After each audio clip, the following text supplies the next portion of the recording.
तो homeopathy drug के inter relations को इस वीडियो में हम समझेंगे, जिसमें से आज की हमारी दवा है एंटिमटार्ट। दोस्तों आते हैं हम अपने दूसरे पेज पे, तो देख सकते हैं आप कि इसमें एब्रिविएशंस के मतलब बतलाए गए हैं। उसके बाद आते हैं साथियों हम अपने अगले पेज पे, तो यहाँ पर आपको देखने को मिलेगा हर चीज की जानकारी की हर पेज नंबर वाइज की 1 नंबर पेज का क्या मतलब है उस दवा का, 2 नंबर पेज का क्या मतलब है, 3 नंबर का क्या मतलब है, 4 नंबर का, ऐसे करके 10 नंबर तक का क्या उपयोग है वो पूरा डिटेल। पहला क्वेश्चन की कॉम्प्लीमेंट्री दवा, तो ब्राइटाकार्ब, इपिकाक, सल्फर और ओपियम। उसके बाद अगर हम सेकंड पेज पे हैं, ब्राइटाकार्ब, camphor, carbo veg, cina, ipecac, phosphorus, pulsatilla, rhus tox, sepia, sulphur, terebinthina और कैस्टिकम।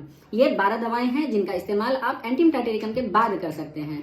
वहीं अगले क्वेश्चन पे आए कि फॉलोज वेल कौन सी है, यानी कि एंटीमटाट किन दवाओं को बेहतर फॉलो करता है। तो पल्सेटिला के बाद जो है, और स्पेशली कब, नोजिया जब हो, चेस्ट में आपको एक नोजिया सा मिचली सा महसूस हो रहा हो, या फिर गनोरियल सप्रेशंस में। उसके बाद सेलेसिया के बारे में बतलाते हैं कि specially in dyspnoea for foreign substance in larynx. उसके बाद टेरिबिन्थिनाई को देखें तो सिम्टम्स फ्रॉम डैम्प सेलर्स, यानी कि नम तरह के तहखाने में अगर आप रहते हैं। उसके बाद आते हैं साथियों, देखेंगे हम एंटीमटाट को एंटीडोट कौन करता है, एंटीडोटेड बाय क्या क्या है। तो फिर एसाफोटिडा, चाइना, कोकलस इंडिका। उसके बाद कोनियम जो है, तो पस्चूल्स, जेनाइटस पर जो पस्चूल्स निकल आते हैं उसमें कोनियम का इस्तेमाल आप बेहतर कर पाएंगे। उसके बाद इपिकाक है, लारोसेरेसस है। अब इपिकाक में जो एब्रिविएशन है उसका मतलब आप शुरू में देख सकते हैं। उसके बाद मर्क्सोल है। ओपियम, तो ओपियम में बतलाते हैं कि लार्ज डोज में, बहुत ज्यादा लार्ज डोज की वजह से अगर पॉइजनिंग हो गई है तो वहां पर आप एंटीडोट करने के लिए ओपियम का इस्तेमाल कर सकते हैं। वहीं उसके बाद देखें तो पल्सेटिला, रस्टक्स और सिपिया, ये एंटीमटाट किन दवाओं को एंटीडोट करती है। एसाफोटिडा, ब्राइटाकार्ब, ब्राउनिया एल्ब। ब्राउनिया एल्ब बतलाते हैं कि डिस्पेप्सिया में। उसके बाद कैम्फोरा है, चाइना है, कोकलस इंडिका है,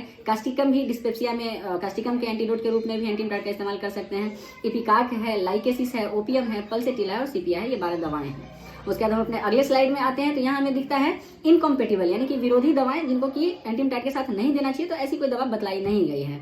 उसके बाद अगर हम देखें तो इसमें बतला रहे हैं कॉम्पेटिबल मेडिसिन, जो कि साथ में दी जा सकने वाली दवाएं हैं। Baryta carb, belladonna, bryonia, camphora, causticum, ipecac, merc sol, nux vomica, phosphorus, pulsatilla, rhus tox, sepia और सल्फर। उसके बाद आते हैं साथियों अपने अगले स्लाइड पे, तो इसमें मूल रूप से हमें समझने को मिलता है कि सिमिलर कौन सी दवाएं हैं।